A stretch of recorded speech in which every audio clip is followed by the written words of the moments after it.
बिस्मिल्लाहिर्रहमानिर्रहीम व इम्मा यंज़गन्नक मिनश्शैतानि नज़्गुन फ़स्तइज़ बिल्लाह इन्नहु समीउन अलीम। कल मैंने बयान किया कि इंसान अपने आप को किस तरह दम कर सकता है, तो बहुत से दोस्तों अहबाब ने मेरे उस बयान को पसंद किया और बाद दोस्तों ने कहा कि आप हमें ये बताएं कि वो कौन से ऐसे मकामात हैं जहाँ पर हमें हुक्म दिया गया है कि आप शैतान की पनाह पकड़ें, अल्लाह ताला से पनाह तलब करें कि या अल्लाह शैतान के शर से, इसके फ़ितने से हमें महफूज रखना। और वो कौन सी ऐसी दुआएं हैं जिनको पढ़ने से हम शयातीन से, जिन्नात के मकर से, उनके शर से महफूज रह सकते हैं। नंबर 1, जब आपके दिल में बुरे वसवसात आएँ, बुरे ख़यालात आएँ, तब आप अल्लाह ताला से पनाह तलब करें, या अल्लाह शैतान मरदूद के शर से मुझे पनाह दे दे, या अल्लाह उसके शर से मुझे महफूज रख। अल्लाह तबारक व तआला फरमाते हैं सूरह आराफ में, व इम्मा यंज़गन्नक मिनश्शैतानि नज़्गुन फ़स्तइज़ बिल्लाह। अगर शैतान की तरफ से आपको कोई शर पहुँचता है तो आप अल्लाह ताला से पनाह तलब करें। अल्लाह ताला आपकी दुआ को सुनने वाला है। अल्लाह ताला ज़रूर भी ज़रूर शैतान के शर को आपसे दूर कर देगा, शैतान के मकर को, फ़रेब को आपसे दूर कर देगा। जब भी आपके दिल में बुरा वसवसा आता है तो आप अल्लाह ताला से पनाह तलब करें। नंबर 2, जब आप वाशरूम में जाने लगें तब भी आप ये वाली दुआ पढ़ें और अल्लाह ताला से दुआ करें कि या अल्लाह मैं तेरी पनाह पकड़ता हूँ, मुझे खबीस जिन्नों से और खबीस जिन्नियों से महफूज रखना। वो दुआ कौन सी है? बिस्मिल्लाहि अल्लाहुम्मा इन्नी आऊज़ु बिका मिनल खुबूसी वल खबाइस। या अल्लाह मैं पनाह पकड़ता हूँ खबीस जिन्नों से और खबीस जिन्नियों से, या अल्लाह वो मुझे नुकसान ना पहुँचा सकें। तो ये हमें हुक्म दिया गया है कि आपने बायां कदम पहले रखना है और उसके बाद ये आपने दुआ पढ़नी है, उसके बाद आप वाशरूम में दाखिल हों। बाद ऐसे लोग हैं जो इस बात की परवाह नहीं करते, तो फिर वो कभी शिकायत करते हैं कि हमारे घर में जिन्नात हैं, हमें जिन्नात परेशान करते हैं, हमारे बच्चे वो जिन्नात की वजह से परेशान हैं। तो भाई जब आप वाशरूम में दाखिल होते वक्त दुआ नहीं पढ़ेंगे तो ज़हरी बात है जिन्नात आपको नुकसान पहुंचाएंगे, आपको परेशान करेंगे। तो ज़रूर भी ज़रूर आप इस दुआ को याद करें। जब भी वाशरूम में जाएं बायां कदम पहले रखें और वाशरूम में दाखिल होने से कबल ही आपने इन कलिमात को पढ़ना है। अच्छी तरह से इस दुआ को याद कर लें। जब भी वाशरूम में जाएं ये दुआ पढ़ें और इस तरह जो आपके बच्चे हैं उनको भी दुआ ये आप याद करवाएं कि वाशरूम में दाखिल होने से पहले आपने ये कलिमात पढ़ने हैं, उसके बाद बायां कदम वाशरूम में पहले रखना है और वाशरूम में आपने दाखिल होना है। अच्छा, ऐसे जब आप रात को सोए हैं तो आपको बुरा ख्वाब आता है। आप सल्लल्लाहु अलैहि वसल्लम ने फरमाया कि अगर आपको अच्छा ख्वाब आए तो आप उस पर अल्हम्दुलिल्लाह कहें, अल्लाह ताला का शुक्रिया अदा करें, क्योंकि जो अच्छा ख्वाब होता है वो अल्लाह ताला की तरफ से होता है। और जब आप कोई ऐसा ख्वाब देखते हैं जिसमें आप घबराहट महसूस करते हैं तो फ़ौरन फिर अल्लाह ताला से पनाह तलब करें कि या अल्लाह शैतान मरदूद के शर से मुझे महफूज रखना, उसके फ़ितने से मुझे महफूज रखना। आप सल्लल्लाहु अलैहि वसल्लम ने फरमाया ये जो बुरा ख्वाब होता है ये शैतान की तरफ से होता है। जब कोई आदमी बुरा ख्वाब देखे तो वो किसी को ना बताए। बाद ऐसे लोग हैं जैसे ख्वाब देखते हैं फ़ौरन ही उसकी ताबीर पूछना शुरू हो जाते हैं। तो जबकि अगर कोई बुरा ख्वाब आपने देखा है, घबराहट वाला मामला देखा है, तो उसमें फिर आप यानी वो किसी को ना बताएं। आप सल्लल्लाहु अलैहि वसल्लम ने फरमाया कि जो बुरा ख्वाब है आपको वो नुकसान नहीं पहुंचा सकता। जब बुरा ख्वाब नुकसान नहीं पहुंचा सकता तो उसकी ताबीर करवाने का क्या फ़ायदा, उसकी आप ताबीर ही ना करवाएं। और दूसरा, जब भी आपने अपना ख्वाब बताना है किसी को तो किसी आलिम को बताया जाए जो आपके ख्वाब की अच्छी आपको ताबीर बता सके। कभी किसी जाहिल को, और जो आपका दोस्त नहीं है, कभी अपना ख्वाब उससे शेयर ना करें। अच्छा, इस तरह जब आप कुत्ता भौंकने की आवाज़ सुने, गधे के रेंगने की आवाज़ सुने तो आप अल्लाह ताला से शैतान के शर की, उसके मकरो फ़रेब की पनाह पकड़ें। आप सल्लल्लाहु अलैहि वसल्लम ने फरमाया कुत्ता जब शैतान को देखता है, गधा जो है जब ये शैतान को देखता है तब ये रेंगना शुरू हो जाता है, और कुत्ता जब उसे देखता है वो भौंकना शुरू हो जाता है। तो आप सल्लल्लाहु अलैहि वसल्लम ने फरमाया फ़तअव्वज़ु बिल्लाह, उस वक़्त तुम अल्लाह ताला की पनाह तलब करो। अच्छा, ऐसे ही इसी हदीस में ये भी है कि जब आप मुर्ग़ की आवाज़ को सुनो, मुर्ग़ जब अजान देते, एक तो मना किया गया, आपने फरमाया कि ला तसुब्बुद्दीक, मुर्ग़ को कभी गाली ना दो, फ़इन्नहु यूक़िज़ु लिस्सलाह, वो आपको नमाज के लिए बेदार करता है। यानी आपने देखा होगा जब तुलुए फ़जर हो जाती है तो मुर्ग अजाने देना शुरू हो जाते हैं। तो आप सल्लल्लाहु अलैहि वसल्लम ने फरमाया कभी मुर्ग को बुरा भला ना कहो। ये भी गोया कि जो मुर्ग है आपको शयातीन के शर से बचाने का ज़रिया है। वो कैसे? क्योंकि जब इंसान रात को सोता है, आप सल्लल्लाहु अलैहि वसल्लम ने फरमाया शैतान उसके दिल में ये बात डालता है अलई का लैलुन तवील, अभी लंबी रात पड़ी है, तो वो सोया रहता है और वो फजर की नमाज़ भी नहीं पढ़ता। जब सुबह बेदार होता है असबा खबीस नफ्स, उसका खबीस नफ्स होता है और सारा दिन उसका सुस्ती में गुजरता है। और जो बंदा सुबह जल्दी बेदार हो जाता है, ठीक है, नमाज़ पढ़ता है, आपने फरमाया कि जब वो बेदार होता है सुबह के वक़्त, शैतान जब बंदा रात को सोता है तो उसकी गुद्दी पर 3 गिरे लगा देता है। जब बंदा रात को फिर नमाज के लिए बेदार हो जाता है वो गिरा खुल जाती है, एक गिरा खुल जाती है। जब वज़ू करता है दूसरी गिरा भी खुल जाती है। जब नमाज़ पढ़ता है तीसरी गिरा भी खुल जाती है। और ये बंदा जब सुबह करता है तो ये हशाश बशाश होता है, चुस्त व चलाक होता है, इसका हर काम अल्लाह के फजल से बेहतर होता है, अच्छा होता है।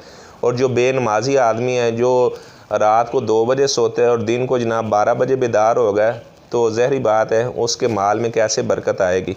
जो बरकत वाला सुबह का वक़्त है वो तो उसने सोए हुए गुजार दिया, नमाज भी नहीं पढ़ी, उसी तरह वो सोया रहे और शैतान उसके कानों के अंदर पेशाब भी कर देता है। आपके सामने एक आदमी का जिक्र किया गया कि उसने फजर की नमाज नहीं पढ़ी, वो सोया रहा, फरमाया बाल शैतान फ़ी शैतान उसके कान में पेशाब कर देता है। तो यानी हम शयातीन से कैसे महफूज रह सकते हैं? तो मैंने बताया कि जब आप कुत्ते के भौंकने की आवाज़ को सुने, जब इस तरह गधे के रेंगने की आवाज़ को सुने तो अल्लाह ताला से पनाह तलब करें। ऐसे जब आप अपनी ज़ौजा से मुकारबत करने लगें तब भी हमें हुक्म दिया गया है कि आप ये वाले कलिमात पढ़ें, बिस्मिल्लाहि अल्लाहुम्मा जन्निबनि शैताना व जन्निबि शैताना मा रज़क़तना। या अल्लाह ये जो मैं बीवी से मुकारबत कर रहा हूँ, या अल्लाह शैतान को हमसे दूर रखना। बाद मुहद्दिसीन ने लिखा है कि अगर इंसान ये दुआ नहीं पढ़ता तो शैतान भी उस इंसान के साथ शरीक हो जाता है। मुहद्दिसीन ने लिखा है ये जो बच्चे बद शक्ल पैदा होते हैं, बद सूरत पैदा होते हैं, वो इसी वजह से कि उसके वालिदैन ने वो दुआ नहीं पढ़ी होती। तो इसलिए मुकारबत के वक़्त बीवी से ताल्लुक़ कायम करने से कबल ये वाली दुआ पढ़ें, शैतान मरदूद के शर से अल्लाह ताला से पनाह पकड़ें, या अल्लाह शैतान को हमसे दूर कर दे, शैतान को हमसे दूर रखना। ऐसे ही जब आप कुरान मजीद की तिलावत करने लगे तब भी आप अल्लाह ताला की पनाह पकड़ें, शैतान मरदूद के शर से अल्लाह ताला से दुआ करें, या अल्लाह शैतान के शर को हमसे दूर रखना, उसके मकरो फ़रेब को हमसे दूर रखना। अल्लाह ताला फरमाते हैं फ़इज़ा क़रअतल कुरान फ़स्तइज़ बिल्लाहि मिनश शैतानिर रजीम। जब आप कुरान मजीद की तिलावत करें, कुरान मजीद पढ़ें तो आप अल्लाह ताला से पनाह तलब करें कि या अल्लाह शैतान को मुझसे दूर रखना। अगर कोई आदमी तिलावत करने लगता है, अच्छा बाद ऐसे लोग हैं शयातीन उन पर गालिब आ जाते हैं, बंदा आधा सफ़ा भी नहीं तिलावत कर पाता, वो शैतान उस पर सुस्ती डाल देता है, उस पर सुस्ती का गलबा हो जाता है, वो फ़ौरन ही मुसहफ़ को बंद करके रख देता है, वो तिलावत ही नहीं कर सकता क्योंकि शैतान उस पर गालिब आ जाता है। तो इसलिए जब भी आप तिलावत करें तो पहले शैतान मरदूद के शर से पनाह पकड़ें। अच्छा, इस तरह जब आप एक तो जब तिलावत करनी है तब शैतान के शर से पनाह पकड़ें, जब आप नमाज़ पढ़ने लगें तो तब भी शैतान के शर से पनाह पकड़ लें। आऊज़ बिल्लाहि मिनश शैतानिर रजीम मिन हमज़िही व नफ़ख़िही व नफ़्सी, ये वाले कलिमात पढ़ लें। अगर ये वाले कलिमात हम नहीं पढ़ेंगे, नमाज वैसे शुरू कर देंगे, तो शैतान पूरी नमाज के अंदर हमारे ज़हन में कभी क्या ख्याल डालेगा, कभी क्या ख्याल डालेगा, हमें वो मुस्तहज़र ही नहीं होने देगा। वो हमारी तवज्जो को कभी किधर ले जाएगा, कभी किधर ले जाएगा। और ऐसे अगर नमाज के अंदर बुरे ख्यालात आ रहे हैं तो आप अल्लाह ताला से शैतान के शर से पनाह पकड़ें और अपनी बाईं जानब 3 मरतबा थूक दिया जाए, तफस कर लिया जाए हल्का सा, यानी ऐसी फूंक मारें कि उसमें हल्का सा लुआब भी हो। तो फिर शैतान का जो शर है, उसका जो मकरो फ़रेब है, उसके वसवसात हैं, उसको अल्लाह ताला आपसे दूर कर देगा। अच्छा, मैं बता रहा था कि वो कौन से ऐसे कलिमात हैं जिनके पढ़ने से इंसान शयातीन के शर से महफूज रह सकता है। सूरा फलक और अन्नास मुअव्विज़तैन जो हैं ये पढ़ें आप, कुल आऊज़ु बिरब्बिल फलक मिन शर्रि मा खलक। तो या अल्लाह जो भी शर है दुनिया के अंदर, या अल्लाह मैं तमाम किस्म के शर से तेरी पनाह पकड़ता हूँ। या अल्लाह मुझे उन फितनों से, शैतान की शरारतों से, शैतान के मकरो फ़रेब से या अल्लाह मुझे महफूज रखना। व मिन शर्रि गासिकिन इज़ा वक़ब, रात की तारीकी के शर से इंसान अल्लाह ताला से पनाह पकड़ता है। तो खैर इसी तरह सूरा अन्नास की तिलावत करें कि आपने देखा होगा कि बाद ऐसे लोग हैं वो जब भी दूसरों के पास बैठते हैं तो अपना किसी मुसलमान भाई उसका तज़किरा शुरू कर देते हैं और उस मुसलमान भाई जिसके पास वो बैठते हैं उसका ज़हन उसके बारे में ख़राब कर देते हैं कि यार वो फ़लाँ बंदा अच्छा नहीं है, वो ऐसा है, वो ऐसा है। हालांकि वो खुश नसीब आदमी है जिसको उसकी ऐबों ने दूसरों की ऐबों से मशगूल कर दिया है। वो दूसरों के चक्कर में पड़ता ही नहीं है, फ़लाँ क्या है, वो अपने आप को देखता है कि मैं क्या चीज़ हूँ। तो इसीलिए पनाह पकड़ी गई कि या अल्लाह जो खन्नास है, यानी दूसरों के दिलों के अंदर बुरे वसवसे डालने वाला है, चाहे वो जिन्नों में से है या इंसानों में से है, या अल्लाह मैं उसकी भी तुझसे पनाह पकड़ता हूँ। या अल्लाह ऐसे चाहे वो शैतानों में से है खन्नास है या जिन्नों में से खन्नास है, या अल्लाह उसके शर से मुझे महफूज रखना। अगर कोई आदमी सूरह फलाक और नास को कसरत से पढ़ता है तो फिर कोई आदमी उसके बारे में किसी दूसरे के साथ बात भी नहीं कर सकता, क्योंकि उसने अल्लाह ताला से पनाह हासिल कर लिया कि या अल्लाह जो जिन्नों में से शयातीन है, ये इंसानों में से शयातीन हैं, दूसरों के दिलों में वसवसे डालकर ख़ुद पीछे हट जाते हैं और मुसलमानों को आपस में लड़ा देते हैं। या अल्लाह ऐसे गंदे लोगों के शर से मैं पनाह पकड़ता हूँ। तो अल्लाह तबारक व तआला फिर अपने उस आदमी को जिसने ये सूरह फलक पढ़ी होती है, नास पढ़ी होती है, उस शैतान आदमी के शर से अल्लाह ताला महफूज रख लेते हैं। ऐसे सूरत बाकरा की तिलावत करें। सूरत बाकरा की आखिरी जो आयात हैं, आमन रसूल बिमा उनज़िल इलैहि आखिर तक, यानी जहाँ पर ये ख़त्म हो रही हैं, तो अलल काफिरीन तक इसे पढ़ा जाए तो इंसान शयातीन के मकर फ़रेब से महफूज रहता है। ऐसे जो कलमा तौहीद है, ला इलाहा इल्लल्लाहु वहदहु ला शरीका लहु लहुल मुल्कु व लहुल हम्दु व हुवा अला कुल्लि शैइन कदीर, ये वाला कलिमा पढ़ें तो ये गोया कि आपके दरमियान और शैतान के दरमियान एक दरमियान में रुकावट हायल हो जाएगी। शैतान के शर से आप महफूज हो जाएंगे, शैतान आपको गुमराह नहीं कर सकेगा।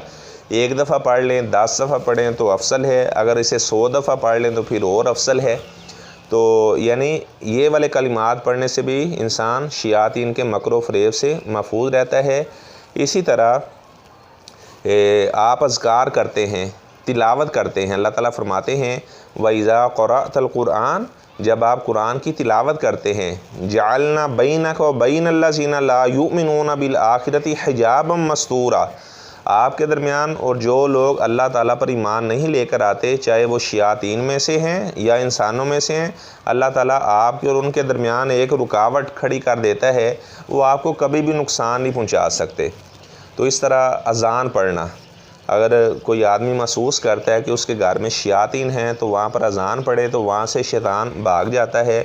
अबू हुरैरा रज़ी अल्लाह तआला अन्हु फरमाते हैं, आप सल्लल्लाहु अलैहि वसल्लम ने फरमाया कि जब मुअज़्ज़िन अज़ान देता है तो शैतान वहाँ से भाग जाता है।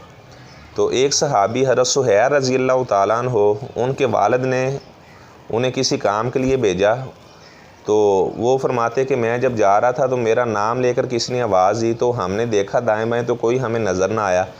कहते वापस आकर मैंने अपने वालिद साहब को बताया तो मेरा वालिद कहने लगा, बेटा अगर मुझे पहले पता होता ना कि इस तरह का वाक़या पेश आएगा तो मैं कभी भी आपको इस तरह ना भेजता। ज़ाहिर बात है, बाप जितना अपने बेटे का खैर खा होता है, इतना तो दुनिया में कोई भी खैर खा नहीं हो सकता। लेकिन औलाद उसके बावजूद अपने वालिद को सारी ज़िंदगी यही ताने देते कि आपने हमारे लिए क्या किया है। हालांकि वो बेचारा सारी ज़िंदगी अपने बच्चों की खातिर मेहनत मजदूरी करता है और आखिर में जो औलाद है वही अपने बाप को कह रहे होते हैं, अब्बा जी आप फ़लाँ बेटे के पास चले जाएं, आप बेटी के पास चले जाएं। अपने बाप को घर में रखना वो जनाब गवारा नहीं करते। तो खैर वो वालिद उसके कहने लगे कि बेटा अगर मुझे पहले पता होता ना तो मैं कभी भी आपको इस तरह ना भेजता। तो उन्होंने अपने बेटे से कहा, बेटा आपने अज़ान पढ़नी थी, क्योंकि मैंने हज़रत अबू हुरैरा रज़ी अल्लाह तआला अन्हु से सुना है कि जब अज़ान पढ़ी जाती है तो वहाँ पे जो शयातीन होते हैं वो वहाँ से भाग जाते हैं। तो बेटा वो शैतान था जिसने आपको डराने की कोशिश की, अगर आप वहाँ पर अज़ान पढ़ते तो शैतान ने भाग जाना था। तो अज़ान के ज़रिए से भी आप अल्लाह ताला की पनाह हासिल कर सकते हैं, वहाँ से शैतान भाग जाता है जहाँ भी अज़ान पढ़ी जाती है। अल्लाह तबारक व तआला से मैं दुआ करता हूँ कि अल्लाह तबारक व तआला हमें शयातीन के जो शुरूर हैं, उनकी शरारतें हैं, अल्लाह ताला हमें उनसे महफूज रखे, और जो खन्नास हैं चाहे वो जिन्नात में से हैं या इंसानों में से हैं, उनके शर से भी अल्लाह ताला हमें महफूज रखे। तो ये वाले जो कलिमात हैं ये भी आप पढ़ते रहें। रब्बी आऊज़ु बिका मिन हमाज़ातिश शयातीन व आऊज़ु बिका रब्बी अन यहज़ुरून, या अल्लाह मैं तेरी पनाह तलब करता हूँ, या अल्लाह शयातीन मेरे पास हाज़िर हूँ, या अल्लाह शयातीन के वसवसा से मैं तेरी पनाह पकड़ता हूँ। अल्लाह तबारक व तआला से मैं दुआ करता हूँ, अल्लाह तबारक व तआला हमें शयातीन के शर से महफूज रखे और किताब व सुन्नत के मुताबिक हर काम करने की तौफीक अता फ़रमाए। इस बयान को आप ज़्यादा से ज़्यादा शेयर भी करें। ज़हरी बात है, कितने ऐसे लोग हैं बेचारे जो परेशान हैं, हो सकता है उन्हें इन बातों का इल्म ही ना हो कि हमने कौन कौन सी दुआ पढ़नी और किस किस मौके पर पढ़नी है। तो अगर हमारी इस वीडियो के शेयर करने से दूसरे हमारे मुसलमान भाइयों का फ़ायदा हो जाता है तो ये चीज़ हमारे लिए अल्लाह के फ़ज़ल से सदका जारिया साबित होगी। अल्लाह तबारक व तआला हमें तौफीक अता फ़रमाए। और इस तरह